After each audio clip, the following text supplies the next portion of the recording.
فقہ حنفی کی ایک مشہور کتاب ہے در مختار، اس پر حاشیہ لکھا ہے ابن عابدین شامی نے، جس کو فتاوی شامی بھی کہا جاتا ہے اور رد المختار بھی کہا جاتا ہے۔ در مختار، مختار میں خے ہے خرگوش والی، اور رد المختار میں ہے حلوائی والی، رد المختار، یہ اس کا رد نہیں ہے، رد المختار یعنی در مختار پر جو اعتراضات کیے گئے ان کا رد انہوں نے کیا ہے۔ اور یہ فقہ حنفی کی متفقن علیہ کتاب ہے، بریلوی اور دیوبندی مکتبہ فکر کے علماء اس کتاب کو پڑھاتے ہیں، بلکہ یہ ان کے نزدیک امام حنیفہ رحمۃ اللہ علیہ کے بعد جو چند بڑے علماء ہیں ان میں سے ابن عابدین شامی بھی ہے۔ اس میں انہوں نے لکھا ہے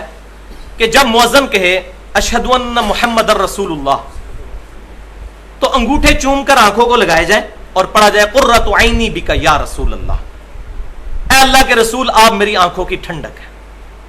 آپ آنکھوں کی کیا، ہمارے دل کی، ہماری ایک ایک رگ کی ٹھنڈک ہے، اس میں تو کوئی دوسری بات ہی نہیں ہے۔ اور دوسری دفعہ پڑھا جائے صلی اللہ علیہ یا رسول اللہ۔ اب یہ فقہ حنفی کی متفقہ کتاب میں یہ مسئلہ لکھا ہوا ہے، لیکن ظلم کی انتہا ہے کہ دیوبند مکتبہ فکر کے علماء جو ہیں اس کو بدعت کہتے ہیں، حالانکہ پتہ ہے ان کو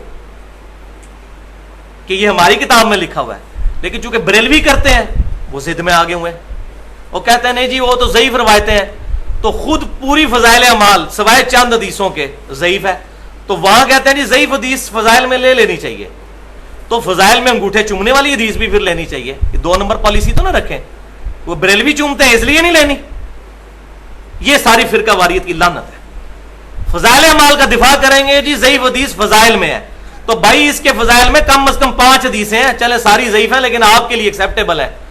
سیدنا ابوبکر صدیق سے روایت ہے کہ آپ صلی اللہ علیہ وسلم نے فرمایا جس شخص نے انگوٹھا چوم کے آنکھوں کو لگایا اور یہ دعا پڑھی قیامت والے دن میں اس کی شفاعت کروں گا، روایت ضعیف ہے لیکن فضائل پہ ہے، لیں فضائل مال میں ڈالیں اس کو، وہ نہیں ڈالیں گے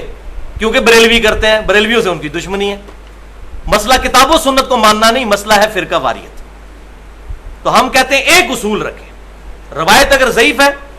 تو میں نے پہلے بھی بتایا کہ مسئلہ نمبر 36 جو ہے ضعیف الاسناد اور من گھڑت احادیث کے فتنے کا تحقیقی جائزہ، 1 گھنٹہ 25 منٹ کی میں نے گفتگو کی، اس میں یہی باتیں تو بتائی ہیں صحیح مسلم کے مقدمے سے کہ امام مسلم رحمہ اللہ نے واضح لکھ دیا ہے کہ نہ ترغیب اور ترہیب میں لی جائے گی ضعیف روایت اور نہ دین کا کوئی مسئلہ نکالنے کے لیے، ترغیب اور ترہیب میں بھی نہیں لی جائے گی۔ ترغیب یہ ہے کہ نیک اعمال کی ترغیب دلانا اور ترہیب برے اعمال سے ڈرانا، جیسے فضائل اعمال میں وہ من گھڑت روایت لے کے آئے ہیں کہ ایک نماز چھوڑ دی تو 2,86,00,000 سال دوزخ میں جلنا پڑے گا، اللہ معافی دے، من گھڑت روایت، وہ جی کہتے ہیں اس لیے بیان کر رہے ہیں تاکہ لوگ ڈر جائیں۔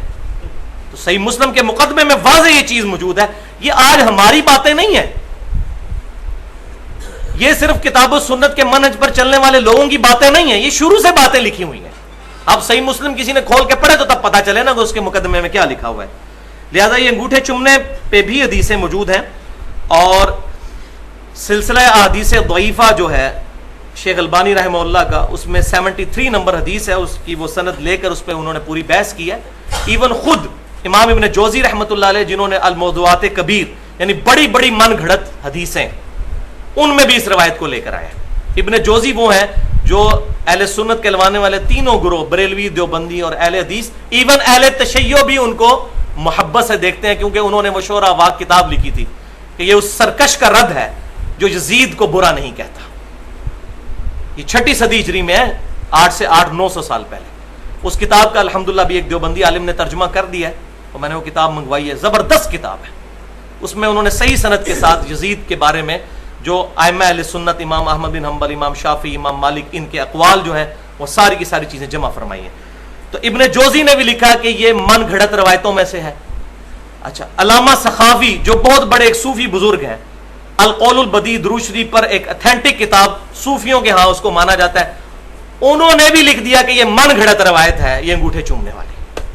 یعنی جو اس روایت کو پیش کرنے والے ہیں، ضعیف روایتوں کو جمع کرنے والے، وہ بھی اس سے انکار کر رہے ہیں۔